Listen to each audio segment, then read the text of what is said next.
Welcome again. स्वागत है आप सभी का सुस्वागतम। और आप सभी का अपना यूट्यूब चैनल का नाम जो चेंज हो चुका है उसी में मैं आप लोग को फिर से वेलकम करता हूँ। नाम है हमारा कुछ चेंज हुआ है, आपने देखा जरूर होगा। स्टूडेंट शार्पनर नाम हो चुका है। इसकी एक वजह है, जो वजह भी आप लोग को जानना है तो मैं बता देता हूँ। इसकी एक वजह छोटी सी और बहुत खास वजह है। छोटी सी नहीं कहूंगा, बहुत बड़ी वजह है और खास वजह है, क्योंकि हमारी जो वेबसाइट है बच्चों, आपके नोट्स रिगार्डिंग आपके लेक्चर्स, आपके पीडीएफ, आपकी सब कुछ सारी चीजें यूट्यूब पे तो मैं पढ़ाऊंगा ही फ्री ऑफ कॉस्ट, पर वेबसाइट वगैरह पे आपको बहुत सारी चीजें का फायदा मिल जाएगा। सो स्टूडेंट्स, आप चाहो तो विजिट करना। एक हफ्ते के अंदर इसकी लॉन्चिंग है, मैं डेट मेंशन कर दूंगा, नोटिफिकेशन ला दूंगा एंड वगैरह वगैरह। आप फिर अपना स्टार्ट कर सकते हो, अपनी एक अच्छी जर्नी यहाँ से बिगिन कर सकते हो। सो वेबसाइट स्टूडेंट शार्पनर में आप लोग क्या नया देखोगे, ये भी थोड़ा सा बात कर ले रहे हैं। आप शायद मेरे ख्याल से लग रहा होगा कि सर पीडीएफ नोट्स लेक्चर्स, हाँ ये सारी चीजें तो होंगी होंगी, जो खास है वो मैं बता रहा हूँ। क्योंकि मैं फालतू का बकवास नहीं करूंगा कि ये होगा वो होगा। मैं सीधे सीधे पॉइंट पे आता हूँ कि यहाँ पे जो हम लोग नया करने वाले हैं वो ये है कि आपने सुना होगा कि चैप्टर के बेस पे हम लोग एमसीक्यू लगाएंगे और उसके बाद अगर हो सके तो एक्सप्लेनेशन लेते हैं। या वो सुना होगा कि कभी कभार सिलेबस खत्म हो जाए तो एमसीक्यूज लगाते हैं। पर डोंट वरी, क्योंकि आज मैं आपको बस एक छोटी सी और बहुत ही गंभीर बात करने वाला हूं कि हम लोग ना ही चैप्टर खत्म होने पे, ना सिलेबस खत्म होने पे, जी हाँ बच्चों, हम लोग एमसीक्यूज लगाने वाले हैं टॉपिक खत्म होने के बाद। तो एक टॉपिक खत्म होने के बाद एमसीक्यूज लगाएंगे और वो टॉपिक को ज्यादा कवर करेंगे जो कभी कई बार पूछा जा चुका हो, जो काफी इंपॉर्टेंट हो, कॉन्सेप्चुअल थ्योरिकल, हर एक पॉइंट ऑफ व्यू से। समझ गए मेरी बात? तो कुछ बढ़िया होने वाला है। एमसीक्यू इस तरह से हम लोग आगे बढ़ेंगे। और देखना, ये गारंटी है कि आप लोगों को कॉन्सेप्ट्स तो बहुत अच्छे से क्लियर हो जाएंगे, चाहे वो किसी भी सब्जेक्ट्स के हो। अभी कोलॉजी डाल लो, आगे आके बहुत सारे वीडियोस होंगे। सो स्टार्ट करते हैं आज का टॉपिक, जो आप लोगों को बताना है। एनी गेसेस बच्चों, कहाँ तक हम लोग थे पिछले सेशन में? हाँ, now session is begins with the topic root of drug administration। तो ये है हमारा टॉपिक। बड़ा सिंपल सा बात कहते हैं यार, कि एक प्यारा सा बच्चा बना देते हैं, इसको बीमार कह देते हैं, इसका मुंह लटका देते हैं, यानी इसको तो तबीयत खराब है, इसको हम पेशेंट कहते हैं एक भाषा में। अब दवा किसको दोगे? पेशेंट को दोगे, जाहिर सी बात है। तो सर जी, जब दवा देंगे तो दवा देने के तो बहुत सारे तरीके हो सकते हैं। हाँ यार, बहुत तरीके होते हैं।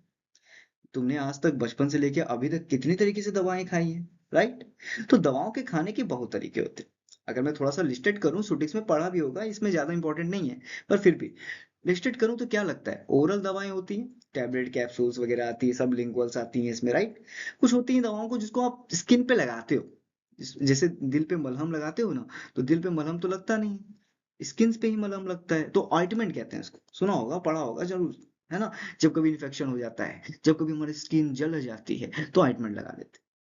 कभी कभी होता है कि आप जाते हो डॉक्टर के पास और कहते हो, डॉक्टर साहब प्लीज मेरे को जल्दी ठीक कर दो, मेरा कल पेपर है या मुझे कल उनसे मिलने जाना है पार्क में। तो डॉक्टर साहब कहते हैं, अरे बचवा, लो भैया, हम क्या कर दे रहे हैं, तुम्हारे बॉडी में इंजेक्शन ठूस दे रहे हैं, जल्दी ठीक हो जाओगे, है ना? जरूर किया होगा। तो इंजेक्शन वहां पे आता है। अब ये मैंने क्या बताया, यही मैं आपको बताना चाह रहा हूँ कि there is a lots of way कि आप दवाओं को दे सकते हो। ठीक है, तो हम लोग बारी बारी से कुछ दवाओं के वे को, यानी रूट ऑफ एडमिनिस्ट्रेशन को समझेंगे, देखेंगे और उनके पॉइंट्स ऑफ को अच्छे से समझेंगे। ओके, सो ये हमारा सूटिक्स का टॉपिक है, तो मैं ज्यादा लॉन्ग नहीं कर रहा हूँ इसको। आप सूटिक्स के टॉपिक में इसको जरूर पढ़े होगे, बट हाँ, मोरल आपका जान गए हो। चलो पहली बात करते हैं, इंट्राडर्मल इंजेक्शन की बात है। इंट्राडर्मल की दो वर्ड से बना है। इंट्रा का मतलब होता है भाई बिटवीन कर दो, बिटवीन यानी बीच में कर दो, और डर्मल का मतलब होता है ये भोलू, ये जो भोलू है ना, हमारे भोलू, इनका जो स्किन है, ये स्किन की जो ना लेयर है ना, उसको डर्मिस कहते हैं। डर्मी डर्मी कूल कूल, सुना होगा ना ये गाना। अभी तो गर्मी चल रही है, तो गर्मी और डर्मी दोनों एक दूसरे की सगी बहन है। जब गर्मी आएगी तो डर्मी आती है, डर्मी कूल है। तो डर्मिस लेयर जो होती है हमारी स्किन के ऊपर होती है ना, घमोरी वगैरह वहीं तो होती है। तो हम क्या करते हैं, कुछ इंजेक्शन दे देते हैं स्किन के बीचों बीच, स्किन पे, और उसके बाद हमारा ट्रीटमेंट स्टार्ट हो जाता है दवाओं का। दवाओं को वहां पे भी दिया जा सकता है। तो इनकी लोकेशन जो कॉमन साइट्स है वो यहाँ पे देखो लिखी हुई है, बहुत तरीके से बहुत जगहों पे दिया जाता है। यहाँ पे छोटे छोटे से कुछ बातें लिखी है, फोर आर्म पे दिया जाता है, बाजू में, पीछे अपर बैक में, और भी बहुत जगह होती है यार, बहुत जगह होती है। ठीक है, मैं मोरल यहाँ पे बात करूँ। आईवी रूट, आईवी रूट भी दे सकते हो, यानी वेन्स के अंदर डाल सकते हो। इंट्रावेनस, इंट्रावेनस की बात कर लो, इंट्रावेनस की बात। तो अरे देखो, वेन्स तो तुम दे सकते हो, है ना। अब वेन्स में कहीं ना कहीं बार लिया भी गया है ना। डॉक्टर आते हैं, वेन्स आपका ऐसे पकड़ते हैं, देखते हैं ना, फिर ऐसे ऐसे करते हैं, तो बहुत सारे तरीके होते हैं, फिर वेन्स पकड़ के उसमें दवाई डाल देते हैं, राइट। तो अब इस वेन्स में दवाओं के इंसर्ट करने से होता क्या है? पहला, दिक्कत आ जाएगी इन्फ्लामेशन। क्यों? क्योंकि अगर दवा गलत है तो इन्फ्लामेशन आ सकती है। दूसरा, ब्लड क्लॉट हो सकता है। और तीसरा, वेन्स में ऑब्स्ट्रक्शन यानी रुकावटें आ सकती हैं। तो बहुत दिक्कतें भी आ सकती हैं। क्यों ऐसी दिक्कतें आ सकती हैं? अगर गलत तरीके से लगा दिए तो हो सकता है, गलत दवाएं हो गई तो हो सकता है, और लंबे समय पे आईवी ले लो तो भी हो सकता है। ये नहीं कि आईवी है बस वह लगाते जा रहे हो, मन से मन लगाते जा रहे हो, कोई दिक्कतें नहीं है, बस करो सर जी, डॉक्टर लगा दो या आईवी लगा दो, ऐसा नहीं करना है, ठीक है। सो यहाँ पे कुछ और रूट एडमिनिस्ट्रेशन है, जैसे कि मैंने बोला, ओरल, टॉपिकल, सब लिंगुअल भी दिया जाता है, जीभ से जीभ के नीचे रखा जाता है, रेक्टल भी होता है, ठीक है, पैसेरीज होता है, बहुत सारी सूटीज का टॉपिक बेटा। तो मैं कोलोजी में इसको डिटेल नहीं कर रहा हूँ, काम की बात करेंगे हम लोग आगे। चलो, drug available as transdermal patches, यानी कुछ दवाएं होती हैं जो ट्रांसडर्मल पैचेस के रूप में होती है। क्या होता है ट्रांसडर्मल पैचेस? लो भैया, ये स्किन है हमारी, स्किन में छोटी छोटी पैचेस बना दिया, यानी खाने बना दिए। अब इन खाने के अंदर रख दिया मैंने प्यारी प्यारी दवाओं को। वो दवाएं कुछ और रंग से दिखा देता हूँ, ये देखो दवा, ये देखो दवा है। अब दवाएं क्या करती है ना, एक मेथड यहाँ पे यूज होगा जो हम लोग आगे आगे क्लासेस में पढ़ेंगे। तो ये दवा जैसी नीड पड़ेगी, दवा इस पैचेस से निकल के अपने आप अपने ही तुरंत एक्शन करना स्टार्ट कर देगी। इसको कहते हैं ट्रांसडर्मल पैचेस, यानी कुछ दवाएं ऐसे भी आती हैं। इसका बहुत फायदा है ना। इसको बार बार लेने की जरूरत नहीं होती है, पैचेस लगा दिया गया, फिर वो दवा अपने आप वहां से निकलेगी और हमें एक्शन देगी। अब इनमें जो दवाएं आती हैं बहुत तरीके की होती हैं, जैसे यहाँ देखो, ग्लिसरल ट्राइनाइट्रेट है, फेनाटाइनिल है, निकोटीन है, स्ट्रेडाइल है, हायोसिन है। सर जी एक को नहीं पढ़े हैं, एक को नाम समझ नहीं आ रहा कहा है कौन बलन है।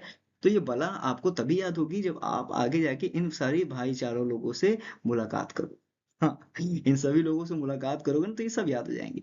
अभी इनके लिए परेशान मत होना। जैसे होता है ना, फैमिली अगर किसी के घर में जाओ तो नहीं पता चलता ना कि किचन कहाँ है, बाथरूम किधर है ना, आंगन किधर है।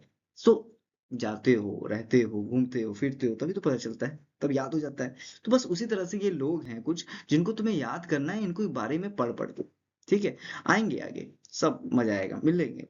एंजाइना में ग्लिसरॉल ट्राइनाइट्रेट से इसको ठीक करते हो। Chronic pain फेनेटिल। स्मोकिंग अगर छुड़ानी है तो निकोटीन।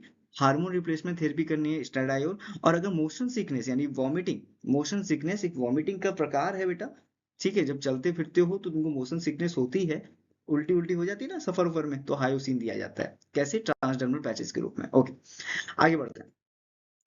कुछ दवाएं आती हैं, ठीक है, जैसे यहाँ पे देखो दवाओं के रूट्स हैं। अब ये दवाओं के रूट्स में देखा जाता है फर्स्ट पास इफेक्ट। क्या होता है सर फर्स्ट पास इफेक्ट? इसको समझ लेते हैं तो हम लोग को मजा आ जाएगा। इसको समझाने के लिए मैं एकदम सिंपल सा तरीका तुम लोग को लेके आया हूँ, ध्यान से सुनना, ठीक है। देखो, मान लो ये एक दवा है। इस दवा को एज्यूम करो कि ये हमारी छोकरी है ना।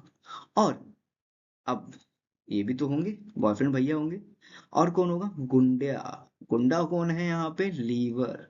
तो ध्यान समझना क्या होने वाला है। तुम लोग हैरी पॉटर देखे हो? अगर देखे हो तो शायद रिलेट कर पाओ, नहीं देखे हो तो भी कोई दिक्कत है नहीं, क्योंकि मैं सिंपल भाषा में भी बताऊंगा और उसमें भी ठीक है। सो तुमने देखा होगा कि वहां पे कहते हैं ना मगलू, यानी गंदा खून, है ना। मगलू गंदा खून, और जो जादू का करना जानते हैं वो अच्छा खून है। तो उसी तरह से दवाओं दवाओं का जो एक्शन होता है वो पूरा डिपेंड करता है कि दवा कितना ब्लड में पहुंची। ध्यान समझना, दवा अगर ब्लड में सही मात्रा में पहुंची है तो उतने ही मात्रा का एक्शन आएगा, ठीक है। और अगर मात्रा इसकी कम ब्लड में पहुंची है तो एक्शन भी कम आएगा।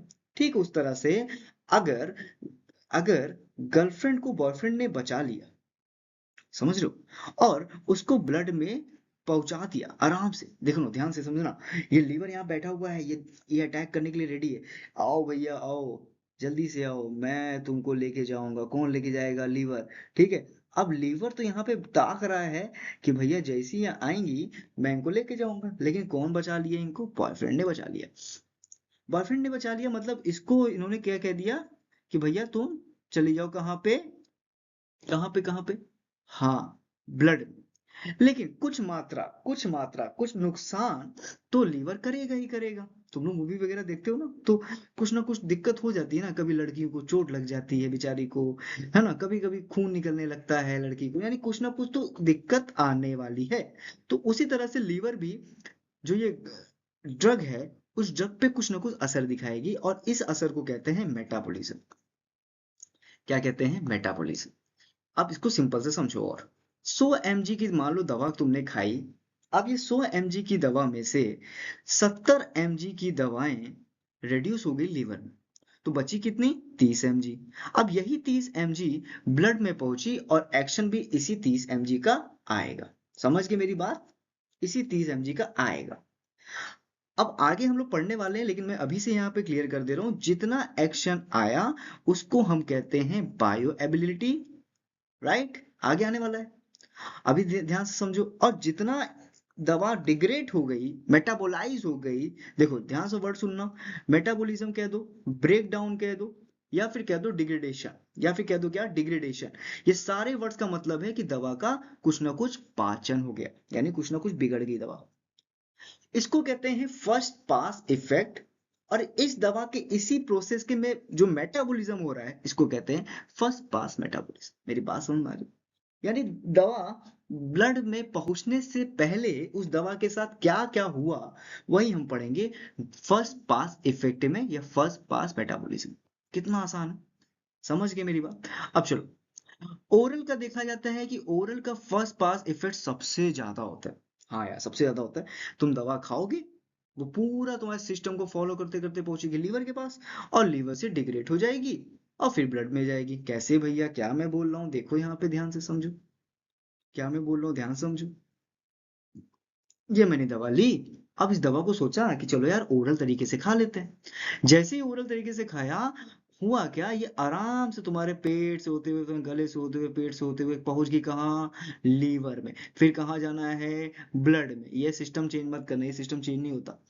तो अब लीवर पहले अटैक कर गया, उसके बाद वो ब्लड में गई, तो यहाँ पे पाचन ज्यादा होता है ओरल का।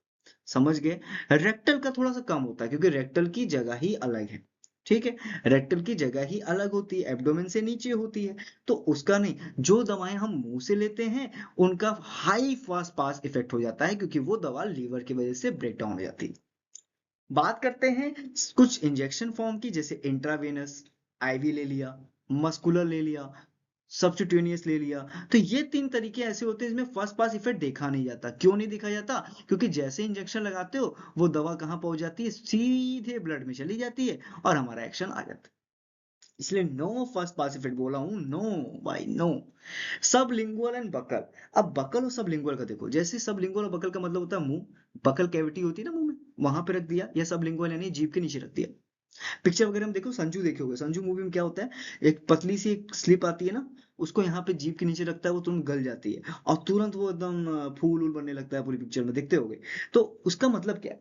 मतलब ये है मेरे बच्चों, कि वहां पे दवा जल्दी एब्जॉर्ब होगी। अब बहुत अच्छे से एब्जॉर्ब हुई, जल्दी एब्जॉर्ब हुई, यानी वो लीवर से ब्रेक डाउन नहीं हो रही है।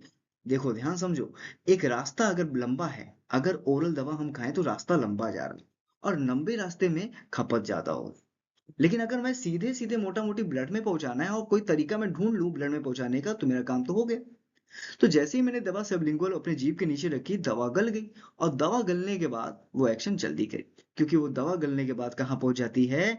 ब्लड में। जैसे फॉर एग्जाम्पल, आप सभी सुबह उठते हो और मंजन करते हो, राइट?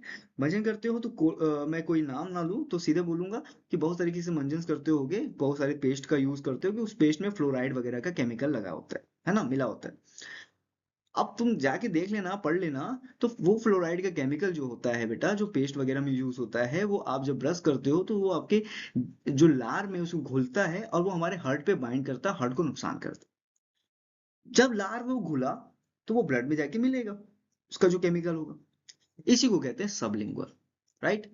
सो नेक्स्ट आते हैं ट्रांसडर्मल। मैंने बात कर लिया ट्रांसडर्मल, यहाँ पे क्या होता है, थोड़ा सा कम होता है, स्लो एब्जॉर्प्शन होता है, थोड़ा सा यहाँ पे इसका देखा जा सकता है। इनहेलेशन का देखो, रैपिड एब्जॉर्प्शन होता है, तुरंत एब्जॉर्ब करेगा, तुरंत एक्शन आएगा, नो फर्स्ट पास मेटल। और इंट्राडर्मल मिनिमल होता है। तो हम क्या यहाँ पूरे चार्ट से क्या समझते हैं, कि सर ओरल का सबसे तेज है, बाकी सबका धीरे धीरे लेवल डाउन हो रहा है, रेक्टल का थोड़ा सा है, बाकी इन सबका तो एकदम है ही नहीं sir, no first pass effect. बस यही बात है, सिंपल सी। आगे देखते हैं। अब बायोबिलिटी मैंने समझाई है, बायोबिलिटी फिर से मैं बोल दे रहा हूँ। वेरियस रूट ऑफ एडमिनिस्ट्रेशन में बायोबिलिटी देखो यहाँ पे सबके अलग अलग तरीके होते हैं। आईएम को हम 90 डिग्री पे लगाते हैं मेरे बच्चों। एससी को हम सब्स्टिट्यूनियस यानी स्किन पे लगाना हो ना, सब्स्टिट्यूनियस यानी स्किन के लेयर की बात कर रहा है, ठीक है। तो वहां पे 45 डिग्री का यूज करते हैं, और अगर इंट्रावेनस करना हो तो 25, इंट्राडर्मल करना हो तो 10 से 15, ये पूछा जाता है जरूर। तो आप इसको याद रखोगे। आईएम मतलब ऐसी जो कोरोना की वैक्सीन लगी थी ना, ऐसी लगी थी सीधे। और सब्स्टिट्यूनियस थोड़ा सा आप एंगल चेंज किया, 45 पे किया। इंट्रावेनस मतलब और एंगल चेंज किया, ऐसे लगाते ना, ऐसे करके, ठीक है, 25। और इंटरडर्मल का मतलब है 10 से 15 डिग्री सेल्सियस। समझ गए मेरी बात? तो ये इसकी डिग्रीज हैं जो आपसे पूछी जरूर जाएंगी, और इतनी बार मिलने वाला फार्मेसी में कि बिना चाहे याद हो जाता है। ठीक है, चलो नेक्स्ट चलते हैं। ठीक है। सो अब यहाँ पे तो कुछ टाइप्स और रूट ऑफ एडमिनिस्ट्रेशन हैं, उनके एग्जांपल्स हैं। जैसे यहाँ रूट लिखा है, डिटेल है, उसके एग्जांपल्स हैं, तो ये सब आप पढ़ लेना, इसमें कुछ है नहीं। ठीक है, इसमें से ज्यादा कुछ पूछा नहीं जाता। ठीक है। सो नेक्स्ट चलते हैं।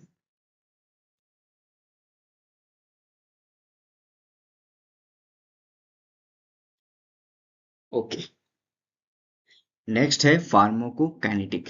ये फार्माकोकाइनेटिक और फार्माकोडायनेमिक, ये दो चैप्टर हम लोग को दो टॉपिक बचा है, इन दो टॉपिक को पढ़ेंगे और हमारा ये चैप्टर खत्म हो जाएगा। सो इसको थोड़ा सा नेक्स्ट वीडियो में करते हैं, वीडियो काफी लंबी हो जाएगी। मिलते हैं नेक्स्ट वीडियो में आपसे फार्माकोकाइनेटिक के साथ। तब तक बने रहना।